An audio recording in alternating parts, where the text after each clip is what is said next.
अभी तक आपको पता है ना कि देश के माननीय प्रधानमंत्री हमेशा अपनी मन की बात सुनाते हैं।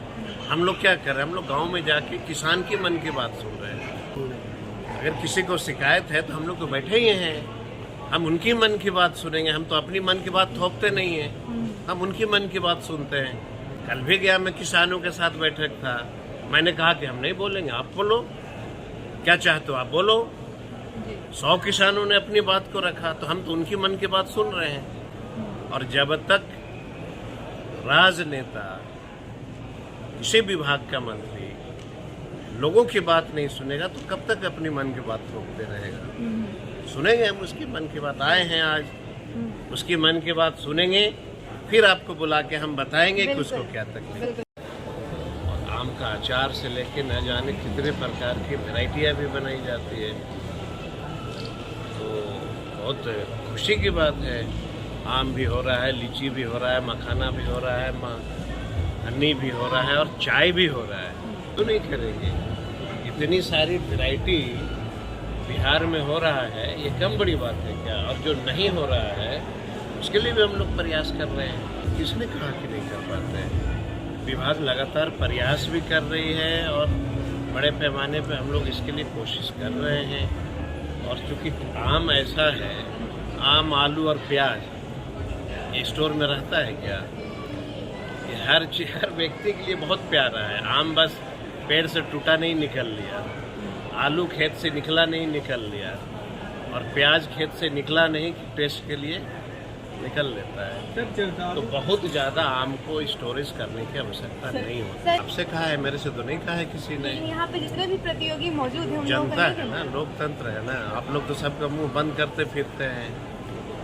नहीं, अरे भाई, जनता है, उसका काम है ना कहना, हमारा काम है उसका सॉल्यूशन निकालना। हाँ, तो वही अगर कहा होगा तो मैं उनसे बात कर लूंगा। हाँ सर, बिल्कुल आप उनसे बात और कीजिए, कोई व्यक्ति जब एग्जाम में बैठता है तो बच्चे भी यही बोलते हैं ना, मैंने अच्छा लिखा था, मुझे 80 क्यों आया, उसने खराब लिखा था, उसे 90 कैसे आ गया। ऐसा होता है ना, पढ़े तो हैं आप, तो क्लासेस में भी ऐसे होते हैं। हो सकता है अगर किसी के मन में कोई भ्रम होगा तो हम लोग देखेंगे।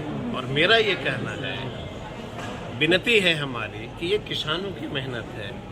आप लोग क्या करते हैं ना, थोड़ा सा रंग में भंग डाल देते हैं। जी बिल्कुल नहीं, रंग में भंग नहीं डाला जाता, उनकी बात सुनी जाती है। किसान है ना, किसान है, वो बेचारी अपनी बात को कहता है, हम तो सुनते ही हैं। अभी तक आपको पता है ना कि देश के माननीय प्रधानमंत्री हमेशा अपनी मन की बात सुनाते हैं। हम लोग क्या कर रहे हैं, हम लोग गांव में जाके किसान की मन की बात सुन रहे हैं। ये कम बड़ी बात है क्या।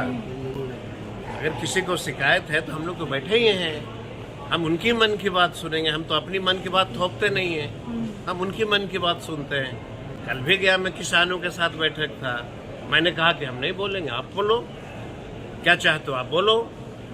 100 किसानों ने अपनी बात को रखा, तो हम तो उनकी मन की बात सुन रहे हैं। और जब तक राजनेता, किसी विभाग का मंत्री लोगों की बात नहीं सुनेगा तो कब तक अपनी मन की बात थोपते रहेगा। सुनेंगे हम उसकी मन की बात, आए हैं आज, उसकी मन की बात सुनेंगे, फिर आपको बुला के हम बताएंगे कि उसको क्या तकलीफ है। अभी प्रयास चल रहा है हम लोगों का, हमारी कोशिश है। अभी भागलपुर से कई लोगों ने जो है विदेशों में भी वो आम भेजा है। अभी हमारे सेक्रेटरी साहब जस्ट ज्वाइन किए हैं और हमारे हॉर्टिकल्चर डायरेक्टर भी अभी जस्ट ज्वाइन किए। हम लोग बैठ करके इसकी पॉलिसी तय कर रहे हैं। हम लोग किशनगंज भी गए थे, वहाँ भी हमने तय किया है कि बिहार टी के नाम से ब्रांडिंग होगी। अब तक तो लोग, देश के लोग क्या पी रहे थे, आसाम टी तो कभी पी रहे थे, दार्जिलिंग टी। हमने कहा कि अब बिहार टी भी पीना पड़ेगा। उसी तरीके से बिहार का मैंगो भी अपनी ब्रांडिंग होगी जो पूरे देश और दुनिया के लोग खाएंगे। तो पॉलिसी बनाने दीजिए ना। पहले तो कुछ बना होना था नहीं, उस समय तो आप पूछते नहीं थे। एक लंबा टाइम, अब हम आए हैं तो हम, एक लंबा टाइम तो है तो उनसे पूछना होगा। हम आए हैं तो निश्चित तौर से हम ब्रांडिंग इसकी करने का प्रयास कर रहे हैं। और आप लोगों को ये पता होना चाहिए कि हर चीज़ का इतनी खूबसूरती से विभाग हमारा जो है, एक एक चीज़ को प्रखंड में हम लोग होर्डिंग लगा रहे हैं। किसान उस बात को समझ रहा है, उसको पढ़ रहा है। चाय की ब्रांडिंग हम लोग हाईवे, एसएच, एनएच सब पे करने जा रहे हैं। मखाना का, हनी का, कई सेंटर ऑफ एक्सीलेंस बनने जा रहे हैं। बहुत सारी चीज़ हो रही है। बस सकारात्मक सिर्फ दिखाते रहिए आप लोग, यही मेरी विनती है। Thank you.